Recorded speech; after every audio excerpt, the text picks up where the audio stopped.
عائشہ جہاں زیب جن کی دردناک گھریلو تشدد کی کہانی سوشل میڈیا پر چرچے کا باعث ہے۔ گزشتہ دنوں وہ لاہور کے تھانے پہنچی جہاں انہوں نے اپنے دوسرے شوہر حارث کے خلاف FIR درج کرائی۔ عائشہ جہاں زیب نے پولیس کو دیے گئے بیان میں بتایا کہ شوہر نے اس سال 3 سے 4 بار تشدد کا نشانہ بنایا۔ انہوں نے بتایا کہ شوہر نے خفیہ نکاح کر رکھا ہے جس پر تشدد کا نشانہ بنایا ہے۔ عائشہ جہاں زیب نے کہا کہ میں نے میاں بیوی کے رشتے کو بچانے کے لیے بڑی کوشش کی۔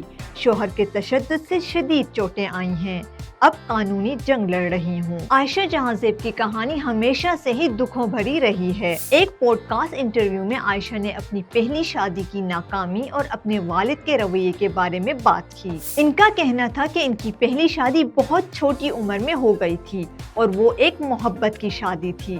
لوگ ہمیں رشک کی نگاہ سے دیکھتے تھے اور ہمیں سیف اور کرینہ کہتے تھے۔ ہماری جوڑی پرفیکٹ تھی۔ ہم بچپن سے ایک دوسرے کو جانتے تھے اور محبت کرتے تھے۔ شادی کے 2 دن بعد مجھے پتا چلا کہ وہ شراب پیتا ہے۔ میں اس بارے میں نہیں جانتی تھی۔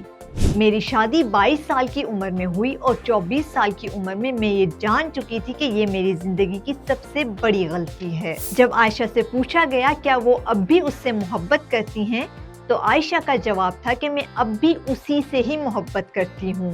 حالانکہ اب وہ مر چکا ہے لیکن پھر بھی میرے دل میں اس کے لیے جذبات ہیں۔ مجھے اسے معاف کرنا پڑا تاکہ وہ سکون میں رہے۔ عائشہ جہاں زیب کا کہنا تھا کہ جہاں زیب نے مجھے 3 خوبصورت بچے دیے۔ جب میں 30 یا 37 سال کی تھی تو اس کا انتقال ہو گیا تھا۔ مجھے نہیں معلوم تھا کہ وہ کینسر میں مبتلا ہے۔ نہ میرے سسرال والوں نے مجھے اس بارے میں بتایا۔ ایک دن ایک ڈاکٹر نے مجھے فون کیا اور مجھے اس کی حالت کے بارے میں بتایا۔ اس نے مجھے کہا کہ میں اس کے ساتھ اچھا سلوک کروں کیونکہ وہ بہت جلد مرنے والا ہے۔ اس وقت میں نے اپنے والد سے رابطہ کیا اور میں نے ان سے شکایت کی کہ میری زندگی میں ان کی غیر موجودگی کی وجہ سے میں نے اس شخص کی سیکیورٹی چاہی جسے میں نے سب سے پہلے جانا، لیکن میرے والد نے کچھ ایسی شرطیں رکھی جو اس مرحلے میں میرے لیے ناقابل قبول تھی۔ اس وقت میں نے اپنے والد کو چھوڑ دیا اور انہیں بتایا کہ وہ جہاں زیب کو اپنی زندگی میں نہیں دیکھ سکیں گے، اور ایسا ہی ہوا۔ جہاں زیب کا انتقال ہو گیا۔ جہاں زیب کی تدفین کے بعد بے ہوشی کی حالت میں لوگ مجھے ایک شخص کے پاس لے گئے اور مجھے ملنے کو کہا۔ وہ شخص میرا باپ تھا۔ میں نے اپنے دل سے انہیں معاف کر دیا۔ مجھے انہیں معاف کرنا ہی پڑا۔ جب میں اپنے شوہر کو معاف کر سکتی ہوں تو میں اپنے والد کے ساتھ بھی ایسا ہی کر سکتی ہوں۔ جہاں زیب کی وفات کے بعد والدہ کے دباؤ پر انہوں نے حارث سے شادی کی۔